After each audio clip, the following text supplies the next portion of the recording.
Sound. First of all, are there any timescale on Jeremy Frimpong? What's the extent of his injury? I will definitely not be in the squad tomorrow, so he's out for a few weeks, but not as bad as we thought he would be out. So something positive from something not so positive. Check on Ibu as well. Is he back with you? Ibu trained with us yesterday, so trains with us today, and will be in the squad tomorrow. Obviously, there's been a lot of talk around potential incomings or you trying to add to your squad in this window. So probably for the last time this month, what chance do you see of bringing in a long-term target in this transfer window? You promised me you're not going to ask it post-match meeting. That's yeah. Okay. I won't be asking that after the game. Yeah, I think you know the answer. The answer is that if we think we've addressed a player that can help us, and we think it's possible, then we would do so. But those are conversations that take place not far away from here, by the way, but not in this room. So it's looking unlikely still. Why is it looking unlikely? It's looking unlikely, is it? So? Okay, that's a smart way of asking it. I think I gave the answer I gave, but it's up to you if that means it's unlikely or it's likely. Yeah, well, I'm just thinking I'm going to have a very quiet day here on Monday. Okay, it could be. You want to play golf? Yeah, I would love to, yeah. Get down to Wallasey.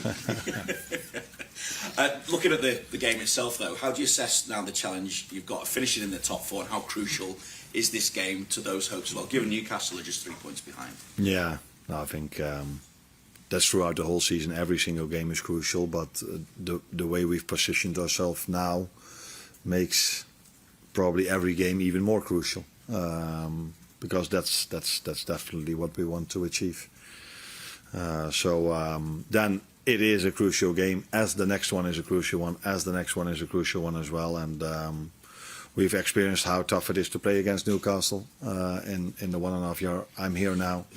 It's always been a very tough contest, very tough game for us, but for them as well. So yeah, great game to look forward to, because we both had a good result during the week. And a home game at Anfield is always something to look forward to. Hello again. Just in terms of that result as well, good win, great performance on top of that. Does it give everyone a bit of a lift, or a bigger lift around here? Did they need a lift at the moment, given the start in the Premier League to the year? No, I prefer to win it than losing that game. So that is always helping. Every game you win helps in the first place, because we qualified for the last 16. Second of all, because it was a good win with some good performances, players scoring goals. And that's always helpful, but we are fully aware of the fact that one win isn't enough at this club. So the next one is coming fast with Newcastle. And I think that's I'm 100% sure that game is a bigger challenge than the one we faced Wednesday. But always helpful to win, especially if we've lost in the last minute at Bournemouth. Then it's always nice to have a better feeling during the week. And I know Benny asked you a couple about players as well. I'm just wondering about Joe and Curtis. Might they be available? Yeah, Curtis is again available. He was sick, as I said, but he is available. And Joe will not be available, but that doesn't have to take much longer anymore. But he will not be available for the weekend. Thank you. Sure. Thank you. Hi, on it. Mo Salah got his first goal in 9 Liverpool games last time out. I just wonder if you think he's in a good position to rediscover some of his best form like we saw last season. I think it's always about the team, and the team has to make sure he gets in good positions, and I think that's what we are doing more and more, not only with him but with many players. I think I've said this recently quite a lot. Our game in between boxes is good enough for our attackers to be often enough in promising positions. And we know that if this happens enough times, then our players will do what we expect of them, because they have so much quality. I think you were talking about Mo, but a great example might also be Florian, who was 3 minutes before the end against Bournemouth in exactly the same position as he was when he scored the 2-0. But in Bournemouth he decided to play a through pass. Now he went for his own chance and scored.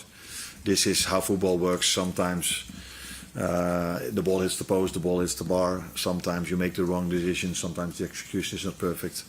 But I was really pleased and happy for Mo that he scored that goal, because I think no matter how much he has scored for this club, it's always good to be on a score sheet, as it was for Federico as well, and for Florian. That always gives a bit of confidence to the team, but also to individuals. Is it a slight problem for Mo's game when he doesn't have a natural right back behind him, as you'll be forced to do this weekend? Depends. I think what helps for every winger is that there are players who are making overlapping or inside runs, so that the teammates of the one that has to defend Mo are also aware of other runs, and you can isolate Mo or a winger then a little bit more in a 1v1. If that doesn't happen, then they can always double up, and that is more difficult for every winger if you are 2 versus 1 than 1v1. But I saw Wata making, who played there the last game, making a lot of inside runs and try to make once in a while an overlapping one as well. Is that different than Jeremy? Yeah, Wata doesn't have the one-on-one quality to take a player on than Jeremy has. But Wata brings other smart things to our team if he plays in a position which he did. His positioning in between the lines, because he is a former, or no, he's not a former, he is a midfielder. So every player brings something else to the team, and again, we have to make sure that no matter who's playing behind him, he gets, Mo in this situation, gets often enough in a promising position. There's been a lot of talk about your European performances compared to your Premier League performances, and how they differ in terms of results. Just wondering how you compare the two and how you see the differences. I know you've spoken a lot about low blocks and things like that, but the results you've had in the Champions League look on paper far better than the ones in the Premier League. Yeah, they don't look on paper better. Or they look on paper, in reality they look better as well. No, that's true. I think if you look at the top 8, there are 5 English clubs in the Champions League, so that tells you also a lot about the strength of the Premier League. I said, I think before the game, what has impacted maybe our results in the Premier League as well is the amount of games we've played with mainly the same players. So the load was constantly towards the same players, and I think we've seen that in some games we struggled with that, especially earlier on in the season. That some players need to adjust to that rhythm. And later on in the season, because we played so many games now, and mainly the same players have to play, that game during the week have impacted sometimes parts of our games in the weekend. But in general, I think it's also safe to say that there's a lot more physicality in the Premier League than there is in the Champions League. I did not saw one long throw-in from Karabakh or from Marseille. Set pieces are at a different level. I think our set pieces against Karabakh were, every time we got one, I was expecting us to score, because it was always a chance. So that part of the game is much more developed here in England, especially over the last season, than it is in the Champions League. But in the Champions League, we've also faced teams that in between the boxes are very good teams. And also in the boxes, but Premier League has become more of a box game. Just bring the ball in the box.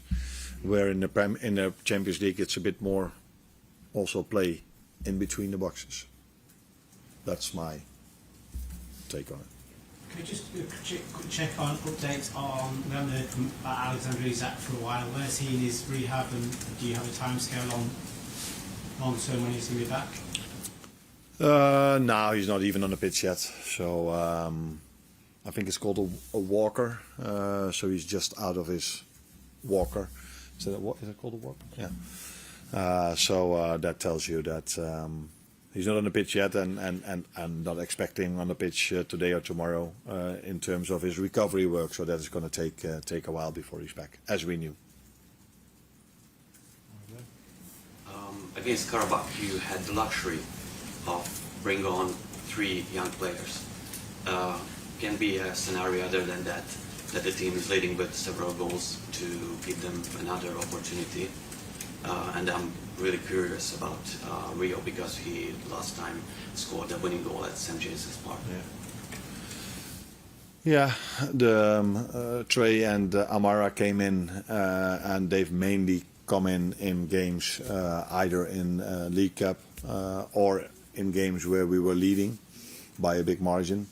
So for them it was a good first taste of first team football, not first but close to first taste. With Rio that is completely different in my opinion. He also comes in when we need a goal or in moments where the game hasn't been decided yet. And I think Trey showed when he came in that he comes closer and closer to a situation where I can also bring him in. He's developed really nicely in the last year. He gets closer and closer to come in moments that matter even more. And that is how things work with young players. You just make step after step after step till the manager trusts you enough to play you in difficult moments, and that has already happened for Rio. And Trey is really close to that moment, and Amara is a bit further away from that. But nice, very nice for him after his difficult start at the first team, 2 red cards, that he was mentally so strong, kept fighting, doing good in the under-21s, and now he got his reward by playing time in the first team. James? Arne, how do you see that battle for Champions League qualification now? Because you're only 2 points behind United in 4th, but you're only 3 ahead, I think, of 10th or 11th. It's very congested. Is there a feeling that this is absolutely pivotal now, at this period?